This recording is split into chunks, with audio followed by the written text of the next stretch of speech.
Bom dia, boa tarde, boa noite. Meu nome é Nicolas e hoje a gente vai conversar um pouquinho sobre Sociedade 5.0 e transformações digitais.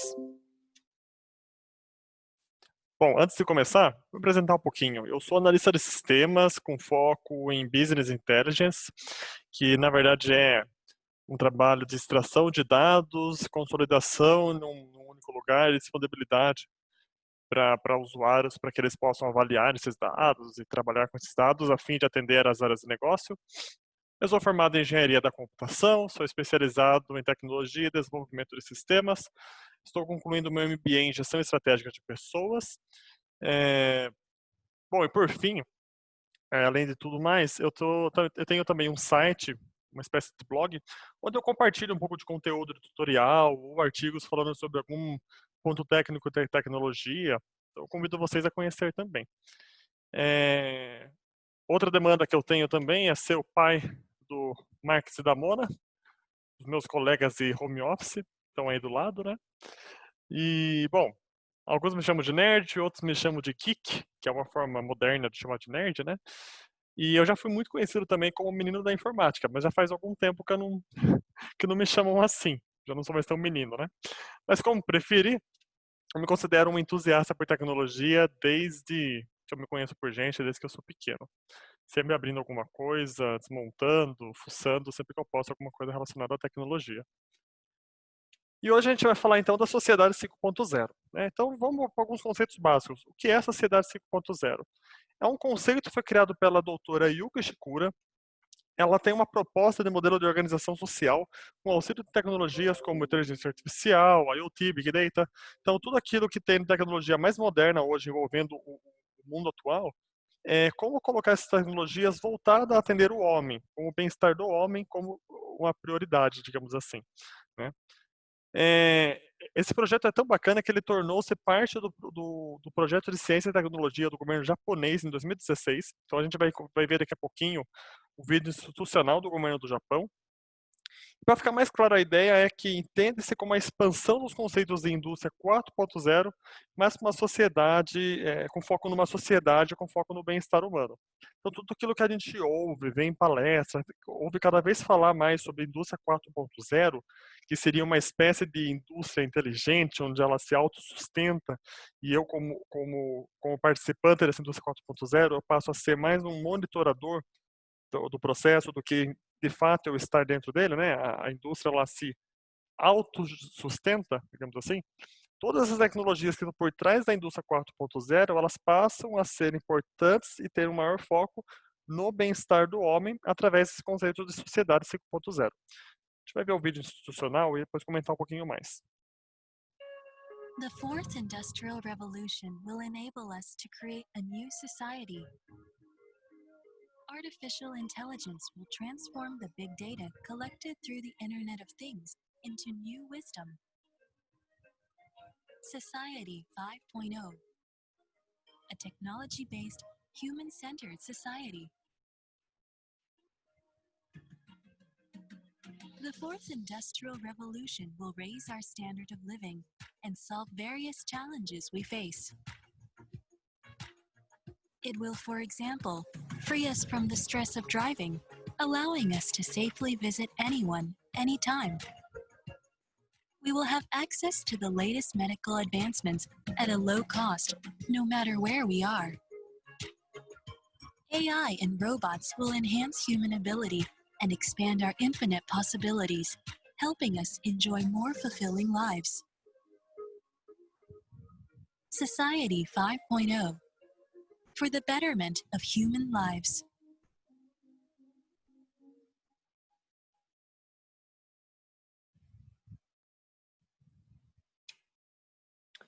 Então, segundo a própria definição da criadora do conceito, entende-se por sociedade 5.0 uma sociedade centrada no homem que equilibra o avanço econômico com a resolução de problemas sociais por um sistema que integra cyberespaço e espaço físico, como smart homes, tecnologias assistíveis, mobilidade autônoma, assistentes digitais, energia inteligente e etc.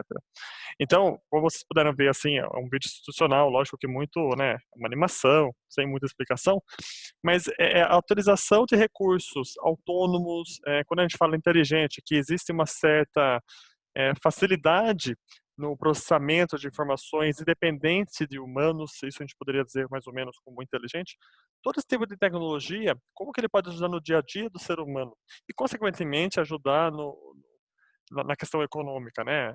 Afinal de contas, para que existam essas tecnologias que vão atender o ser humano, será necessário novos mercados, expansão de mercados existentes, transformação de mercados existentes. Mas é entender o conceito da tecnologia para que, de fato, o ser humano tenha uma qualidade de vida melhor. E com foco nesse vídeo institucional, com foco no governo japonês, obviamente. Então, para entender um pouquinho mais a Sociedade 5.0, ela se baseia em 3 pilares. E aqui vale o destaque de que nenhum desses pilares é tecnologia. Tecnologia, ele é um pilar de atuação, ele é muito importante, não um pilar, mas ele é uma sustentação dos valores, né? Ele é muito importante, pois sem ele a gente não estaria falando da Sociedade 5.0, sem a tecnologia, é o foco do projeto, né, do conceito, mas ele não faz parte do pilar. Quais são os pilares que usa a tecnologia em busca do quê? Em busca da qualidade de vida, em busca da inclusão social, né, igualdade, digamos assim, e sustentabilidade, porque não adianta a gente existe um conceito que vai trazer toda uma melhora para o processo de vida e essa vida durar pouco tempo na Terra, né? Nossos recursos são escassos, então como utilizar energias renováveis, né? Utilizar de forma econômica, compartilhar de forma sustentável, como, né? Então, esses são os embasamentos para a sociedade 5.0. E lógico que falando desses 3 valores, temas como diversidade, economia, saúde, meio ambiente, igualdade social, os temas escritos na tela são temas que vão permear esses 3 valores, muitas vezes se encontrar, muitas vezes se debater, né? Como que eu posso ter uma melhora na minha economia, produzir mais, gerar mais lucro, ao mesmo tempo que eu mantenho qualidade de vida e eu não distorço a desigualdade social, como garantir a existência desses 3 pilares de forma equilibrada, né, com a economia e seu avanço do capital. E aí fica legal fazer um parecer, né? A gente está falando de um mundo totalmente moderno, novo, sustentável, né? E para quem conhece o desenho dos Flintstones e dos Jetsons, eu acho que é uma geração um pouquinho mais experiente, talvez a geração mais nova não conheça, mas existem 2 desenhos animados, né? Que é uma família que vive no tempo das cavernas, né, era pré-histórica, uma outra família já do futuro. E eu não me recordo o ano, mas não é algo muito distante de 2020. Segundo o desenho, quando ele foi criado, né, acho que em torno de 30 anos atrás, eles previam mais ou menos como seria 2020, 2030, algo assim. E, bom, não é muito diferente do que a gente vê agora, né? Mas antes de falar um pouco das tecnologias e do que está por vir, é legal avaliar, né? Qual foi a distância, o que diferencia, qual o caminho para se chegar da era pré-histórica até os dias de hoje ou os dias de amanhã, né? Quais foram os passos necessários para que levaram os Flintstones a evoluírem e se transformarem em Jetsons, né? Como que esse modelo de família mudou e se transformou tanto? E aqui vale um pouquinho uma revisão de história, sem muito detalhamento, né? Mas, bom, no início de tudo nós éramos conhecidos como sociedade da caça. Nós não tínhamos plantio, eh, como homens das cavernas, né? Saía-se em busca de algum animal para que eles pudessem fazer a caça desse animal e depois consumir esse animal. E a gente passou muitos anos das nossas vidas nessa maneira como humanidade. Logo mais, passamos a ser a sociedade agrária, onde a gente aprendeu a realizar o plantio e o cultivo para subsistência, além da própria caça, né? E anos depois, entrou-se o meio da sociedade industrial, onde começou-se o processo de manufatura, venda, compra das manufaturas, né? Mas tudo num processo ainda manual, né? Até se chegar à automatização desses processos, para então trazer um pouquinho mais para o nosso dia atual, na verdade, a sociedade que a gente já está começando a deixar de lado, que é a sociedade da informação, onde além da questão da indústria, existe a questão do envolvimento de tecnologia, mas e da informação, dos dados por trás dessa indústria, né? A importância dos dados no processo de produtivo e como sociedade também. E aí vale destacar que entre o período industrial até o período da informação, foram necessárias algumas revoluções, sendo ela a primeira revolução industrial, com o advento da mecanização dos processos de indústria, A segunda revolução industrial com a produção em massa, onde a gente passa a trabalhar mais, a gerar maior estoque e com maior frequência, maior massividade de produtos, né, de manufaturas. E então a terceira revolução industrial, onde veio o advento da computação e da automação para simplesmente, como o próprio nome diz, automatizar processos, onde houve, com certeza, se vocês forem, se a gente for estudar um pouquinho mais a fundo, foi onde muitas pessoas perderam o emprego, houve uma série de crise, porque processos que eram manualmente realizados por pessoas antes passaram a ser por computador, ainda precisando de pessoas, sem dúvida, mas é uma mudança drástica, né? E também de velocidade de processo, né? Uma vez também que existe parecer, né, que a máquina, ela não cansa, ela não tem dor, né, ela não tem fôlego, ela simplesmente funciona. Precisa de manutenção, precisa de óleo, precisa de, né, revisão periódica, mas ela funciona. Ela pode funcionar 24 horas por dia, 7 dias por semana, desde que eu tenha demanda para isso. Um pouco diferente de quando você demanda de homem. Então, por fim, essa terceira revolução industrial, principalmente, assim como as outras, mas principalmente a terceira, foi uma revolução que gerou um certo desconforto na sociedade em relação à crise e a reajuste do mercado de trabalho. O que não é diferente do que está por acontecer com a indústria 4.0, né? A indústria 4.0 é uma indústria que ela se margeia por diversas tecnologias, cada vez mais automatizadas, e onde entra uma, digamos assim, um aspecto um pouco mais inteligente. Eu gosto de dar um exemplo bem cru de indústria 4.0, em que você imagine que você tem um depósito de óleo e aquele óleo ele precisa estar na temperatura de 70 graus Celsius. Tá? Eu não conheço muito do processo industrial em si, mas digamos que esse exemplo exista. Então, eu preciso, assim, ter um óleo em 70 graus Celsius, né? E, bom, pode ser que hoje, numa certa indústria, é necessário que exista um monitoramento desse óleo, né, da temperatura desse óleo, e ele informe alguma pessoa, fique monitorando a temperatura desse óleo, e alguma pessoa precise ir lá e ajustar a temperatura desse óleo, né? Para que se tiver muito quente, reduza a temperatura, se tiver muito frio, ou morno, né, que você eleve a temperatura. E aí imagine que a indústria 4.0 ela vem para simplesmente não precisar que ninguém vá lá. Gente, é um exemplo cru, né? Mas que ninguém vá lá e ajuste a temperatura. A máquina por si só controla isso. Obviamente, isso já existe. Isso não é uma invenção da indústria 4.0. Isso já existe há muito tempo, né? Esse set automático de temperatura. Mas é só um exemplo de entender que, imagine toda a manufatura ser interconectada. Ela se comunicar perante toda a fábrica, inclusive com os sistemas de compras, vendas, MRP, todo o processo de produção, desde o início de uma compra até a venda e o processo industrial em si, tudo interconectado, tudo mais independente, né? E mecanizado e automatizado, com auxílio de computador, muitos dados, produção on demand, então eu consigo estimar eu consigo fazer algo mais personalizado, porque o mercado cada vez mais se transforma no sentido de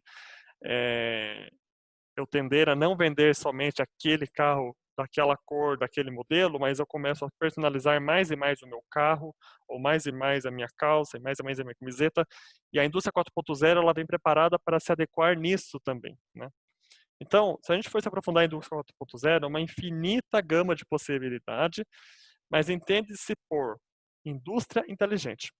Enquanto a gente fala de indústria 4.0, estamos falando de tecnologias como analytics de data, big data, inteligência artificial, machine learning, blockchain, internet das coisas, né? A gente vai conversar um pouquinho sobre essas tecnologias mais à frente, mas entende-se como sociedade 5.0 tudo aquilo que permeia a indústria 4.0, mas com foco no ser humano. E aí vem a grande questão do momento, que algumas empresas e pessoas já entenderam e já estão se preparando, e outras ainda estão, digamos, dormindo no ponto, né? E é uma questão e é entendível isso, porque é uma questão de cultura, né? Algumas empresas e dependendo do seu negócio ainda, né, do seu modelo de negócio, vivem um período mais retrógrado e alguns modelos de negócio vivem um período mais avançado, né? Não dá para a gente querer que uma indústria automotiva tenha a mesma perspectiva tecnológica de como uma empresa desenvolvedora de software de TI ou uma empresa desenvolvedora de chip de computador, né? Não dá para ter esse mesmo timing. Mas é necessário que todas as empresas, em um momento ou outro, se preparem para a transformação digital. E é disso que a gente vai falar um pouquinho. Então, como eu disse para vocês, ainda tem muita empresa, muitas pessoas pensando se a transformação digital está aí, se eu devo me adequar a ela, e pensando que ela está um pouco longe de acontecer. E a transformação digital é algo que é possível prever, estimar, mas é impossível realmente determinar quando ela vai acontecer e como ela vai acontecer. Daí a nossa crise, a nossa pandemia mundial do coronavírus, né, do Covid-19, que trouxe para provar isso, né?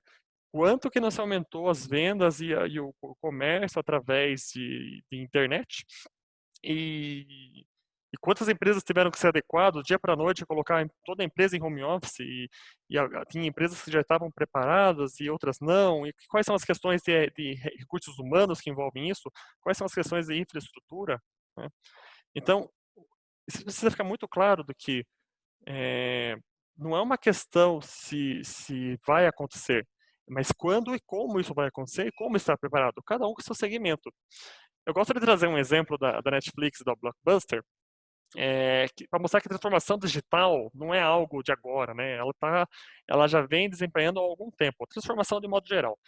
E nos anos 2000, a Blockbuster, que era uma tradicional locadora de filmes, daquelas que muitos aqui conhecem, né, de DVD, antigamente de VHS, a Blockbuster teve a chance de comprar a Netflix lá nos anos 2000 por 50 milhões. E ela negou, porque ela não achava que era uma empresa que ia perpetuar e que valeria a pena para ela.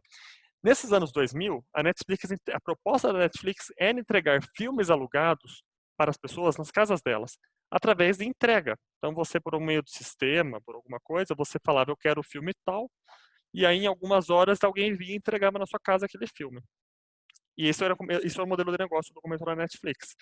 E aí a gente vê que, anos e anos depois, a Blockbuster está falida, a Netflix vale mais de 8 bilhões, eu falo mais porque esse gráfico é de 2016 e certamente a Netflix está valendo muito mais do que isso, principalmente em tempos de pandemia, que o aumento do consumo de internet aumentou drasticamente, de conteúdo online.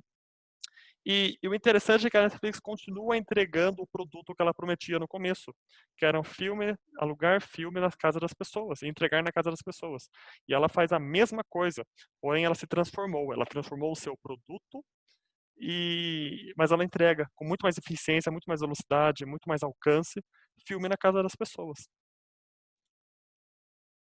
Então, entende-se como transformação digital 4 pilares: empoderamento de pessoas, engajamento de parceiros, optimização de processos e operações e transformação de produtos, como o da Netflix, que transformou o seu processo de entrega dos anos 2000 até agora os anos 2020. E vale destacar, com muita importância, que a transformação digital não é uma responsabilidade do time de TI, não é exclusiva do time de TI.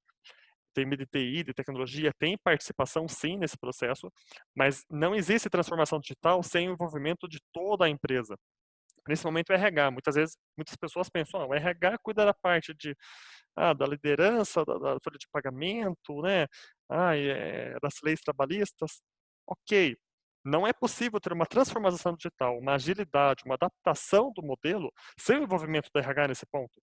Né? Sem uma seleção adequada, sem uma gestão de competências adequada, sem um fortalecimento da liderança, uma vez que você empodera pessoas dentro de uma empresa, e isso é um papel importante na transformação digital, tem que se entender que empoderar não é delargar as pessoas. Então, o papel da liderança se torna muito mais importante. Né? Os times de produto, o time de engenharia, sem sombra de dúvidas, precisa participar disso.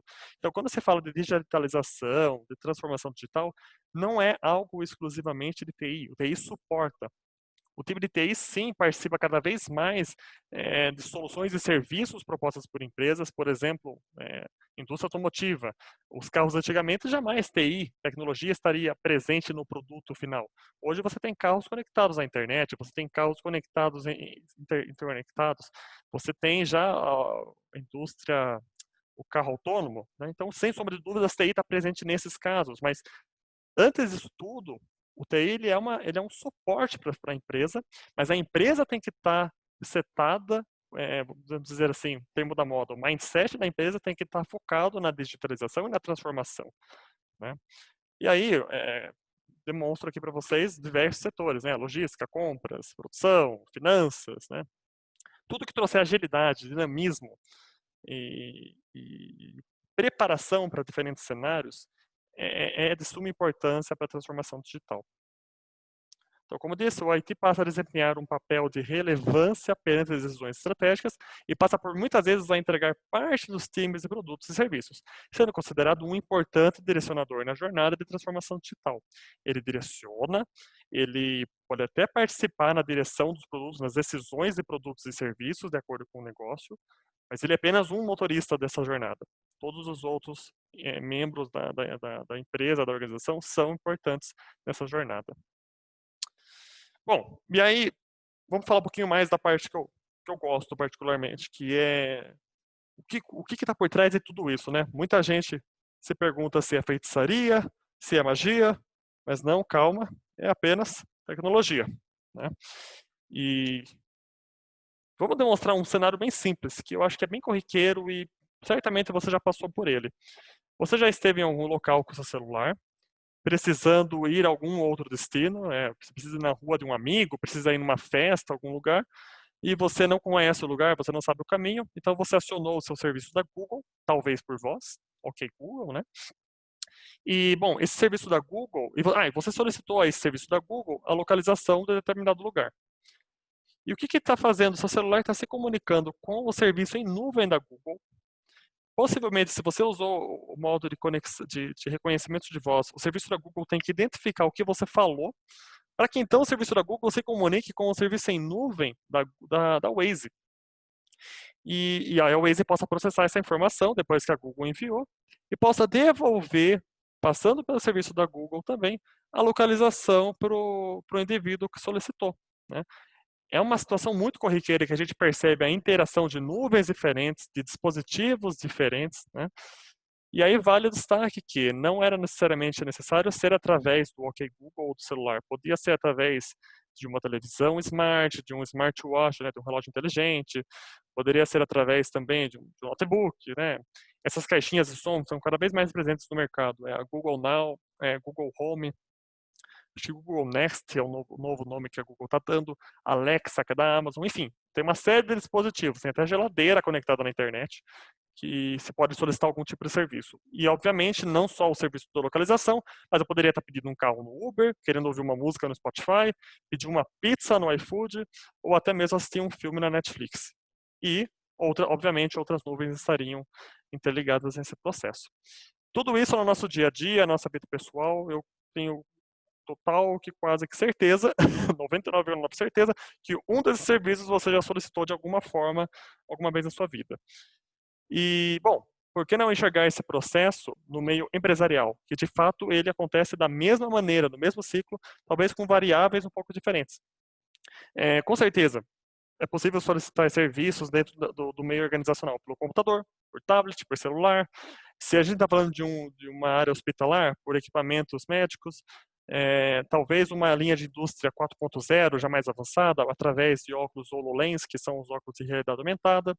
E as minhas demandas podem variar um pouco. Pode ser algo em relação à inteligência da minha empresa 4.0, pode ser algo relacionado aos exames que eu disponho no meu hospital, ou pode ser simplesmente uma análise de analytics sobre os dados que eu estou gerando no dia a dia, né? Uma análise inteligente desses dados que eu estou gerando e consumindo. Ou ainda, por exemplo, uma interação com serviços digitais, do Twitter, Facebook, para empresas que estão mais em contato com o cliente final nas redes sociais. E alguns desses serviços, como a Google, por exemplo, ou a Microsoft, eles vão atender tanto os meios empresariais quanto os meios pessoais, e alguns deles vão atender mais que exclusivamente o meio empresarial, como a SAP, por exemplo. Mas, no fim das contas, nós temos dispositivos solicitando serviços que estão sendo processados e retornados através das nuvens digitais. Bom, e todo esse consumo de nuvem, né, de serviços em nuvem, e cloud, que a gente chama, né, tudo isso está sendo realizado por uma série de pessoas, tanto no meio pessoal quanto no meio organizacional, e todo esse consumo está gerando dado, está gerando novos dados, e é um consumo de dado que gera novos dados, né? Então eu solicito algo, então é o dado de que eu estou solicitando algo, e o meu trabalho, a minha solicitação, o meu deslocamento no mapa está gerando novos dados. E todos esses dados estão em constante comunicação com a nuvem, tá? Para colocar isso um pouco mais à prática, o seu celular está conectado na internet o tempo todo. E você está trabalhando no seu celular o tempo todo. E você está consumindo dados do seu celular o tempo todo. E milhares e milhares de pessoas, bilhares de pessoas no mundo, estão fazendo a mesma coisa ao mesmo tempo. E tudo isso está armazenado de alguma forma, muito abstrata, talvez, em nuvem, pronto para ser analisado, né? E pronto para trazer resultados, trazer melhores indicativos. Vamos começar falando um pouquinho de internet das coisas, né? Por definição, o que é a internet das coisas?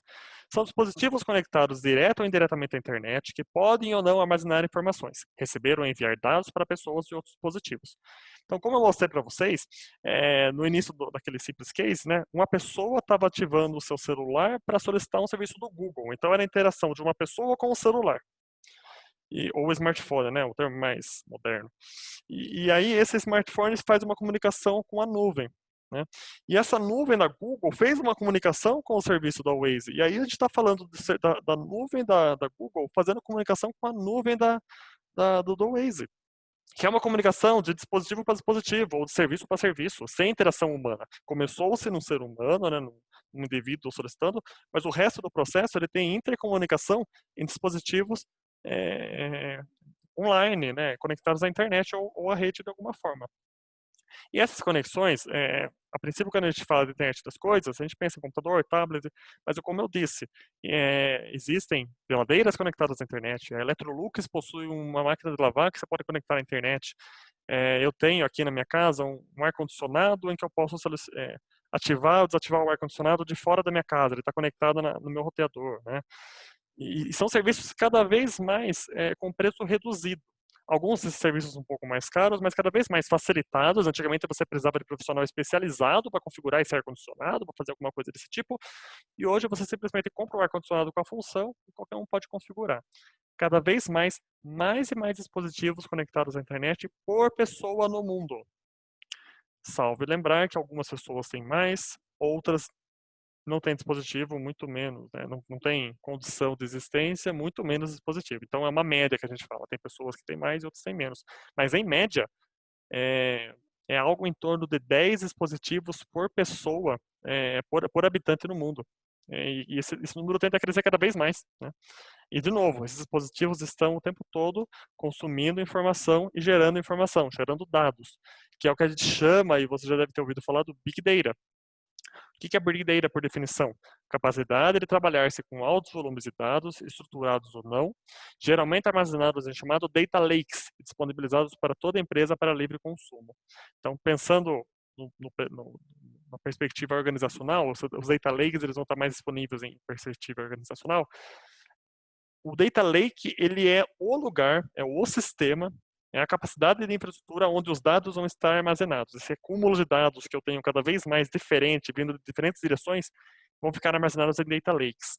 E a capacidade, o conceito de armazenar essas informações, ter o poder de analisar e tirar resultados em cima dessas informações, ter essa capacidade de trabalhar com esses altos volumes de dados, isso é o Big Data, isso é o conceito. Né? Então, não importa muito qual tecnologia você está utilizando, mas se de fato você tem um acúmulo significante de dados, eles estão estruturados ou não. Então, isso significa, hoje eu estou recebendo os dados disso aqui, né, do modelo de negócio tal, mas o meu modelo de negócio mudou e eu vou receber dados de outra forma.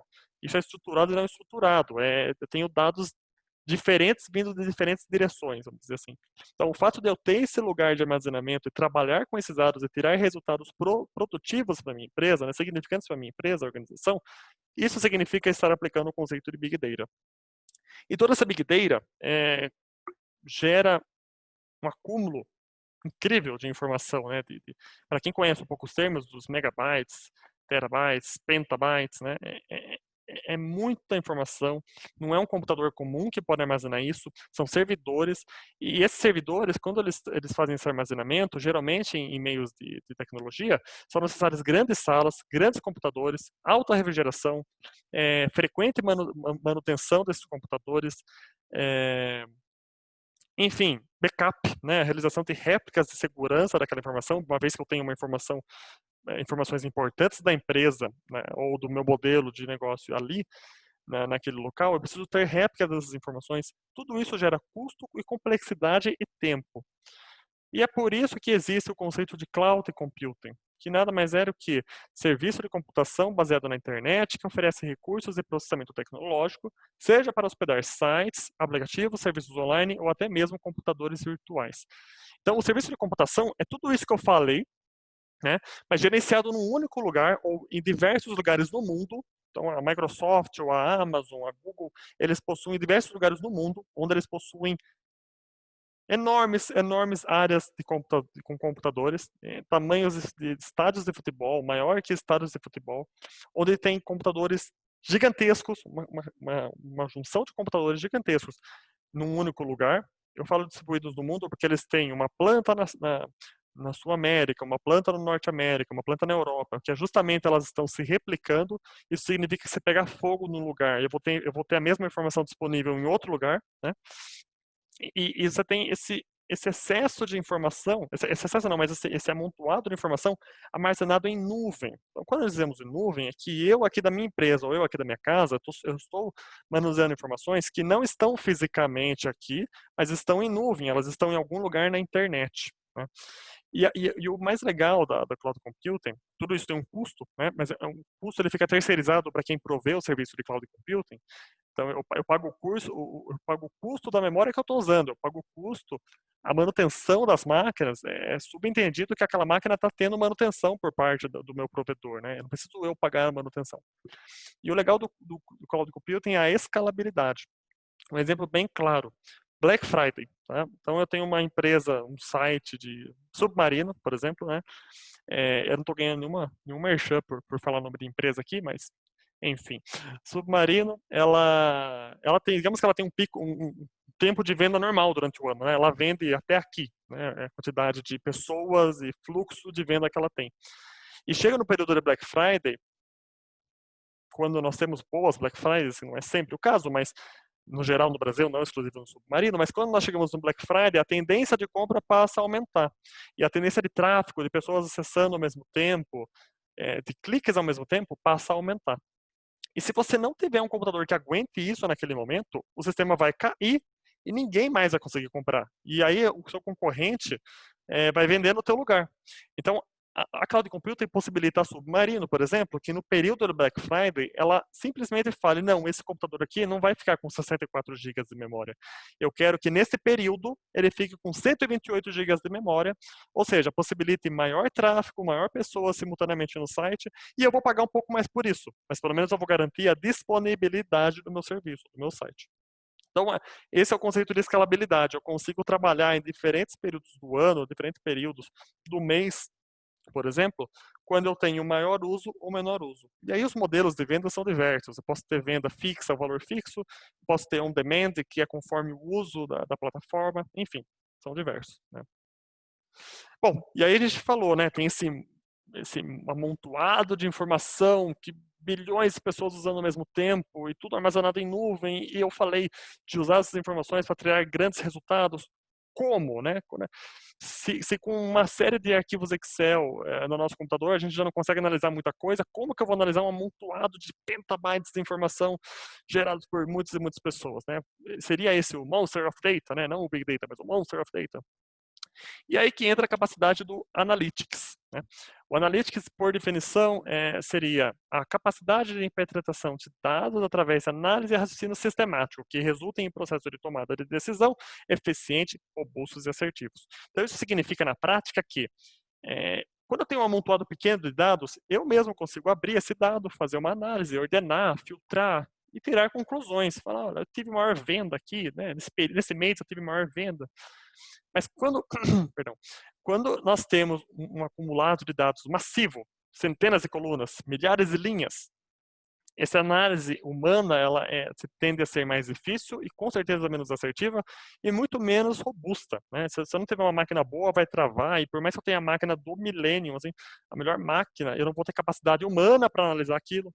E aí que entra o Analytics, que por meio de inteligência artificial, machine learning, tecnologias smarts, O Analytics vai fazer a melhor rastreabilidade desses dados e te dar insights. E através desses insights, sim, você vai poder fazer algumas análises, né, para fazer alguns cross-check, vamos dizer assim, em cima daquele insight, né? E através dos insights, sim, você vai tomar novas decisões. Então, é mais ou menos assim, você coleta os dados, estrutura ele de uma forma, vamos dizer assim, sem muito esforço, né? E o Analytics toma conta de entender o seu modelo de negócio e te dar insights. Entenda como insights que o Analytics vai te mostrar padrões. Você vai passar por um Analytics, por exemplo, a plataforma de Analytics, né? Por exemplo, 3 anos de vendas em diversas localidades. E ele vai te dizer alguns padrões para você falar, olha, todo terceiro dia útil do mês de setembro, por exemplo, nos últimos 10 anos, por exemplo, eu identifiquei esse padrão aqui. Você sempre tem uma queda no terceiro dia útil. Será que tem algum motivo? Ó, e se eu te der também o período do ano, se é uma loja de venda de roupa, por exemplo, né? Vamos mudar o exemplo, vamos falar de período no ano, né? Eu percebi que no primeiro semestre sempre você tem diminuição de venda.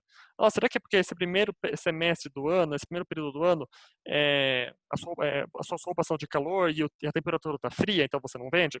Enfim, esse acúmulo de dados ele faz esse cross-checking de informação e te dá insights. E a partir desses insights você toma as suas decisões. Tudo isso por meio de inteligência artificial, machine learning e o tão novo falado deep learning, né? Você provavelmente já ouviu falar de pelo menos um desses termos, talvez 2 deles, talvez 3 deles, né? E certamente você não sabe explicar muito bem a diferença entre eles. Então eu tentei trazer aqui de forma bem sensível, bem simples, a pequena diferença entre eles, tá? Então, o que a gente entende por inteligência artificial? São técnicas que possibilitam computadores imitar comportamento humano, aparentando possuir inteligência. Então, é um jogo de imitação. A máquina ela vai imitar um comportamento específico do indivíduo, tá? Então, se eu fizer uma pequena, um comportamento exclusivo que aquela máquina possa imitar, como, por exemplo, se um usuário solicita, está num site, né? E sempre que você for oferecer, vamos pensar assim, toda vez que um usuário vai numa loja, ele, no geral, alguém atende ele, tá? Uma pessoa vai e atende e fala assim, posso te ajudar, né? Imagine que vai ter uma pessoa que fala, posso te ajudar? Você tem uma máquina lá que dispõe, perguntando se pode ajudar ela. Só o fato, uma máquina, um visor, só isso a gente pode entender como uma inteligência artificial que vai interagir com aquela pessoa como se fosse um ser humano. Então, tomando pequenas decisões pré-programadas, a inteligência artificial vai saber te ajudar como se fosse um ser humano, mas é uma ajuda limitada, né? E aí a gente fala um pouco daí da machine learning, que seria um subgrupo de inteligências artificiais que utilizam métodos estatísticos para habilitar que máquinas melhorem seu desempenho a partir de novas experiências. Então imagine o mesmo modelo de negócio que eu fiz uma inteligência artificial que possa atender uma pessoa numa loja, mas imagine que eu vou ensinar, essa máquina vai ter capacidade de aprendizado. Quanto mais pessoas ela atende, melhor ela fica, mais preparada para novos atendimentos ela vai estar. Quando a gente fala só de inteligência artificial, se chegar uma situação X que aquela máquina não conseguiu atender, a próxima vez que outra pessoa perguntar, ela também não vai conseguir aprender. Agora, a machine learning, a primeira vez pode ser que ela não consiga atender, mas aí você ensina ela como atende, então você vai continuar, um humano vai auxiliar no atendimento, por exemplo, né? E aí a machine learning aprendeu que, opa, a próxima vez eu preciso fazer tal coisa, né? E aí a machine learning, conforme tem experiências de atendimento, ela vai passar a desempenhar um papel autônomo, vamos dizer assim, né? E, bom, mas ainda assim é necessário algum tipo de programação ou desenho de negócio para que o machine learning funcione. Existe sim muita tecnologia por trás, e, mas ainda não é uma pessoa. Vamos dizer assim, ainda não é como um ser humano, extremamente como um ser humano. Que é aí que entra o deep learning. Deep learning é um subconjunto de machine learning que possibilita a criação de multicamadas de redes neurais computacionais que venham a imitar as redes neurais humanas. Então você passa a ter um computador, né, uma máquina, um robô, que ele vai tentar imitar a capacidade de pensamento e processamento humano. Então, esse sim, de fato, é um imitador de humano. A inteligência artificial, ela imita comportamentos humanos sem aprendizado. O machine learning, ele realiza comportamentos humanos com aprendizado, né? E o deep learning, ele imita o humano. É a capacidade de juntar diversas machine learnings, criar várias camadas computacionais a fim de ter a maior proximidade de um ser humano. Esses seriam mais ou menos os diferenciais. Então, quando a gente fala do Artificial Intelligence, Machine Learning, Deep Learning, nós estamos falando quase que da mesma coisa, mas em níveis diferentes. O Deep Learning precisa do Machine Learning, e o Machine Learning, por sua vez, utiliza Artificial Intelligence. Outra coisa que o pessoal comenta, está cada vez mais falado por aí, é o tal do blockchain. O blockchain, ele é uma tecnologia como se fosse um livro-razão. Por definição, eles consideram uma espécie de livro-razão ou livro contábil que faz o registro de uma transação de moeda virtual. O mais popular delas é o Bitcoin. Você deve ter ouvido falar de Bitcoin alguma vez. De forma que esse registro seja confiável e imutável. Então, o Bitcoin, ele é uma transação, é uma moeda digital, em que toda transação que eu realizo de uma pessoa para outra, eu tenho a minha carteira digital e o outro indivíduo tem a carteira digital dele. Toda transação que eu realizo com ele ou com qualquer outro indivíduo através de Bitcoin, por exemplo, fica registrado num lugar e aquela transação que aconteceu naquela hora entre esses dois indivíduos, ela é única e ela gera uma chave, um número, um valor gigante, né? Que aquilo identifica a exclusividade e a autenticidade daquela transação. E fica armazenado no blockchain. E esse blockchain é um lugar na internet, no caso do Bitcoin, é um lugar na internet onde você acessa e você vê se aquela transação é verdadeira ou não, se ela aconteceu ou não. Seria mais ou menos como comprovante do banco, né? Eu falo assim, ó, transferi, né? Se eu não tenho certeza que você transferiu ou não, eu não estou acessando minha carteira para ver se caiu essa transferência ou não, eu vou no blockchain configurar, verificar. E aí, entende-se isso por meio do Bitcoin, que é essa moeda de criptomoeda, que é uma tendência aí de mercado, mas ainda muito debatida.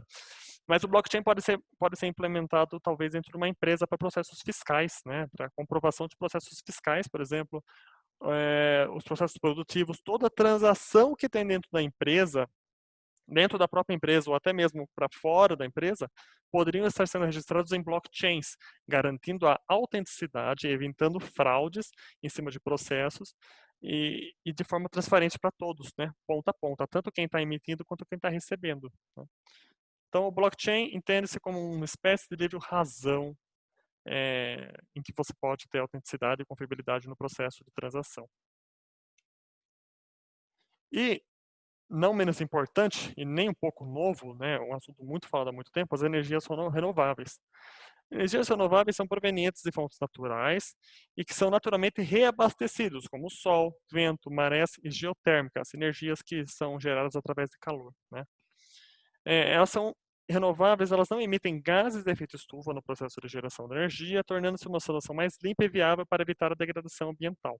Então, como eu disse no começo, não adianta a gente ter um mundo perfeito e maravilhoso de tecnologia e a sociedade 5.0 e as minhas máquinas estão andando e não adianta ter isso por tempo limitado. Se eu não utilizar energia renovável, uma hora essa energia vai acabar e isso vai gerar problemas sérios a nós como humanidade, a ter, vamos dizer assim, a destruição do planeta. Então, é necessário que exista esse equilíbrio de avanço econômico, avanço tecnológico, mas se não houver a energia sustentável ali para acompanhar esses avanços, é um avanço, vamos dizer assim, com data de término. Né? Um momento ou outro acaba sendo um retrocesso. É um avanço que parece avanço, mas acaba sendo um retrocesso. Por isso, a importância do surgimento e dos estudos em cima das energias renováveis aí nos anos atuais e nos próximos anos. E aí, assim, com tudo isso de tecnologia, na prática, o que é possível, né?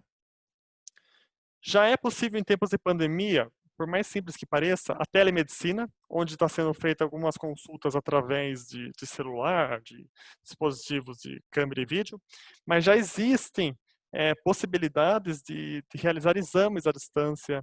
Existem estudos, né? É uma coisa que entra muito na questão de cultura, muita coisa de ter a confiabilidade de alguns exames, né? Tem exames como raio-x, é impossível de fazer, né? Mas algumas avaliações já seriam possíveis, né? Inclusive, a telemedicina entre médicos, né? Hoje, quando eu tenho um médico, ele é muito bom especialista naquilo, e ele está num outro lugar fisicamente, ele não consegue avaliar um paciente que está aqui nesse outro lugar. E através da telemedicina, isso vai prover para ele a possibilidade de entender, né? Talvez por um scanner que esteja me escaneando aqui como paciente, isso está sendo digitalizado num aparelho, ele está enxergando internamente, né, o meu problema, os meus órgãos, que seja, ele está enxergando isso lá do outro lado do mundo e fazendo algumas análises. Então, as possibilidades, né, no meio de telemedicina são muito grandes.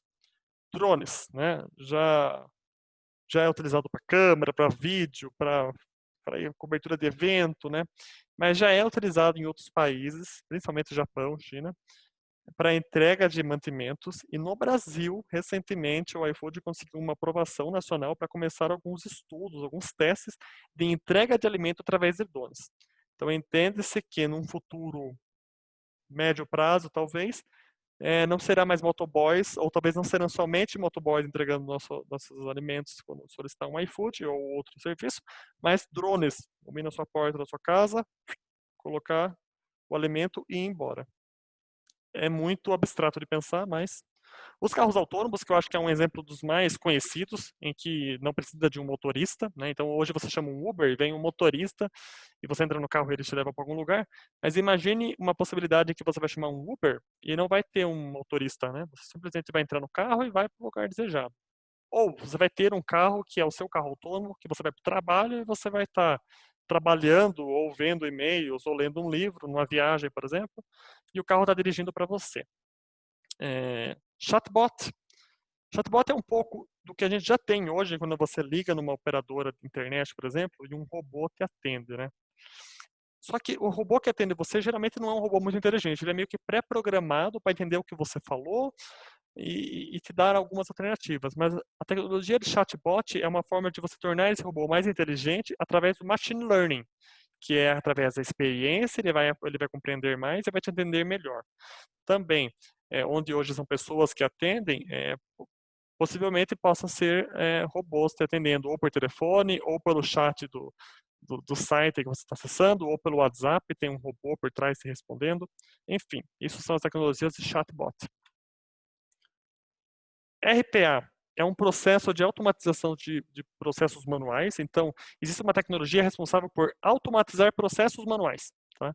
Então, assim, em diversos modelos de negócio, seja com planilhas Excel ou seja no meio produtivo. É a forma de pegar aqueles processos que você sempre realiza de forma manual, você mapeia eles, você coloca as exceções do processo, então, ora eu estou indo por esse caminho, ora eu vou por aquele, a RPA mapeia esses processos e automatiza esse processo também, sem a necessidade de que alguém esteja realizando isso, mas sim uma máquina. Predictive. Alguns chamam de previsão do futuro, mas é a estimativa por trás dos analytics, da capacidade de análise de dados passados e projeções futuras, te dá insights de como o seu negócio ou o seu modelo computacional vai se comportar nos próximos anos, meses e décadas, talvez, né? Então, na própria pandemia, foram disponibilizados alguns modelos de predictive na internet, onde era possível ver como que quando que a pandemia iria acabar em país XYZ.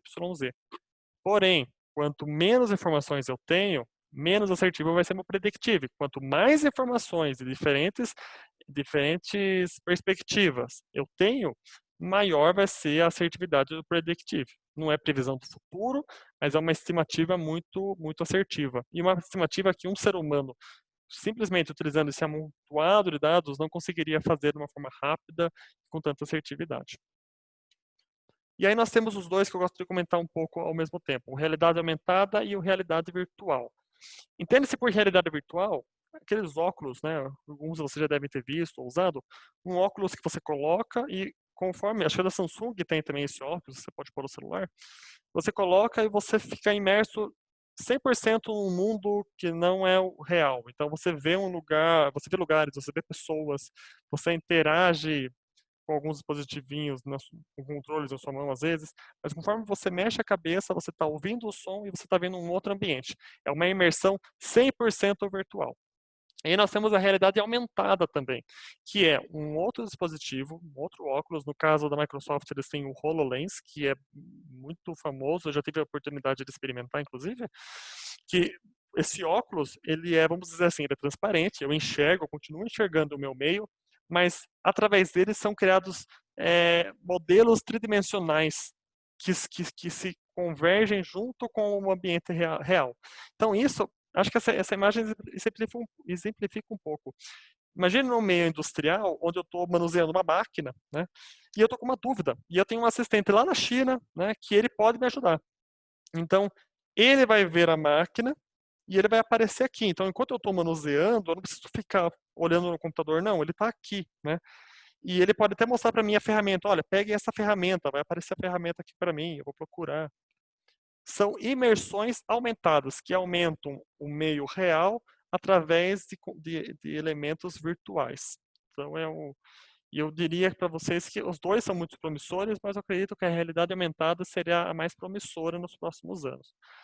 Necessitando, claro, de redução de custo, porque ainda é um dispositivo significativamente caro, principalmente para uso pessoal, né? Para uso organizacional, dependendo do fim, ainda é aceitável, né? Depois de falar de tudo isso de tecnologia, o que eu gosto de ressaltar para trazer em mente? O quanto você como pessoa, ou nós como pessoas, estamos preparados para essa transformação, para tudo isso de tecnologia. Não sei se vocês perceberam, mas muitas dessas tecnologias, se não todas, elas vêm para, de alguma forma, ela facilita a vida do ser humano, né? Ele não precisa fazer mais aquele cúmulo de análises ou aqueles serviços manuais. Porém, o que essa pessoa vai fazer no lugar dessa informação, né? Tem espaço para todos, né? Como se adequar a essas novas possibilidades? Então, o grande diferencial das máquinas, sem sombra de dúvida, são as pessoas, né? Uma vez que máquina eu posso comprar e contratar, serviço, né, digital, eu posso comprar, contratar e implementar na minha empresa, o grande diferencial são as pessoas que utilizam essas máquinas e as pessoas que fazem o maior bom proveito dessas máquinas, dessas tecnologias. Então, cada vez mais competências pessoais serão importantes, como criatividade e agilidade, perfil de pessoa mais criativa. Por isso que a gente fala um pouco do empoderamento da transformação digital, né? Dar liberdade para o colaborador, para a pessoa em questão, criar mais soluções diferentes para problemas diferentes. Ser um resolvedor de problemas através de paradoxos, né? Estipular, será que tal jeito funciona? Será que de tal outro jeito funciona? Alguém já fez de tal jeito? Sair um pouco da caixinha, né? Habilidades analíticas de tomada de decisão. Eu não preciso mais tirar dado e fazer uma análise até achar uma análise pequena, mas com aquilo que o Big Data e o Analytics me provém, o que eu concluo com esses sites e quais as decisões eu devo tomar, né? E mais uma vez, empoderamento de pessoas.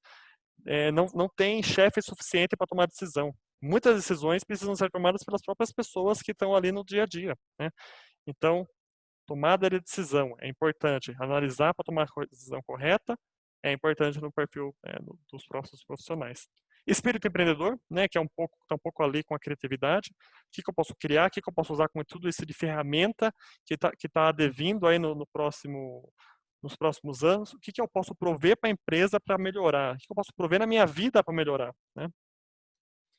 O marketing 5.0, que acho que vocês que são dessa área de estudo conhecem bem os novos modelos de marketing, onde você está mais próximo do cliente, onde o cliente tem o seu consumidor, né, o seu público, ele tem maior, vamos dizer assim, maior decisão de escolha e cada vez mais o quão delicado você trata com ele, né? Então, interesse fundamental nas pessoas, e aí não só com marketing, mas em outras áreas também. E o processo de digitalização, como eu disse, não é algo exclusivo de TI, demanda de qualquer pessoa dentro da organização também, com suporte de TI, mas utilizando essas tecnologias disponíveis. E conhecimento pessoal, porque não adianta conhecer das máquinas, não adianta conhecer processos, as tecnologias, e não se conhecer e não saber do que você é capaz. Como eu disse, o grande diferencial das empresas vai ser cada vez mais as pessoas por trás das empresas, e não as ferramentas que elas possuem. E bom, como ser pessoa é o grande diferencial, vamos usar aquilo que a gente faz de melhor e que é gratuito. Dói às vezes para fazer, mas pensar. Então vamos refletir. Eu quero deixar para vocês alguns questionamentos, eu não vou trazer respostas deles, mas alguns questionamentos que o advento da tecnologia traz em nós como sociedade, tá? Seja no meio organizacional, como também no meio, né, no meio pessoal, né? Nós vivemos um momento de constante dificuldades em relação à desinformação, com esse acúmulo de informação, existe muita desinformação, que são as fake news, ou informações subinformadas, vamos dizer assim, robôs que se façam por pessoas na internet, questão de segurança, cada vez mais a gente está conectando nossos dispositivos com os nossos dados pessoais, aceitando termos, estamos compartilhando informação nossa e disponibilizando nessa grande nuvem, né? E hackers existem e a tecnologia tem suas falhas também. Então nós temos questões de privacidade e segurança afetada. E por aí vai, em cima dessa questão de segurança e privacidade, questões de manipulação de democracia. Eu vou recomendar para vocês aqui no link do YouTube, vou recomendar para vocês alguns filmes e séries, mas tem uma em específico que é Privacidade Hackeada do Netflix. Eu recomendo sem sombra de dúvidas que você assista esse filme. Ele envolve tudo o que a tecnologia é capaz de realizar, né? E o quanto ela pode afetar um processo democrático, por exemplo, né? A manipulação da sua decisão perante o seu entendimento de alguma coisa no mundo. Vale a pena assistir. Então, são essas coisas para pensar. A tecnologia ela é muito bacana, ela é muito boa, mas ela dá grandes poderes e são necessárias grandes responsabilidades, coisa que nem todos têm. E para finalizar, eu acho que é um exercício que eu realizo constantemente e eu sugiro que você pense em realizar ele também, que é o sair da bolha, estourar a bolha, né? Eu falei muito de tecnologia, sociedade 5.0, uma sociedade igualitária através da tecnologia, a conexão dos seus dispositivos. E é muito legal pensar nisso, né? E essa evolução profissional e de capacitação que nós buscamos com o intuito de ser cada vez melhor e cada vez mais contribuir. Mas a gente não pode esquecer o outro lado, né? Segundo a ONU, em 2019, falta saneamento básico para 2 bilhões de pessoas no mundo. O relatório alerta que a degradação do meio ambiente e pressão insustentável sobre os recursos hídricos agravarão a desigualdade. Então, eu vou deixar a pergunta, né? O quanto a sociedade 5.0 é tangível na sociedade do mundo atual? Talvez seja um projeto bacana e aplicável para a sociedade do Japão.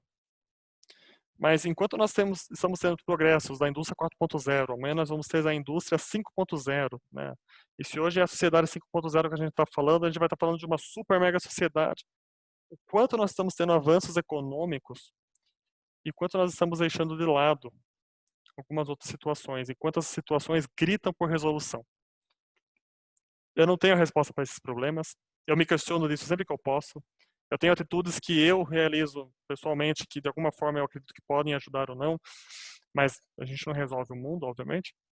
Mas eu convido você a pensar sobre isso. A independência da área que você atua, sempre busque por tecnologia, sempre busque por capacitação, busque ser cada vez melhor, mas eu convido você a, eventualmente, se você já não faz isso, né, se faz ótimo, a estourar a bolha de vez em quando. Eu acho que vale uma reflexão importante, né? Afinal de contas, somos pessoas e não máquinas. Gente, costumo dizer que network não é sobre quantas conexões você tem, mas o quanto você está realmente conectado a elas e ao mundo ao seu redor. Vamos aprender, vamos compartilhar e vamos pensar. Deixo aqui meus contatos para vocês. É um prazer estar conversando com vocês. Agradeço a sua atenção.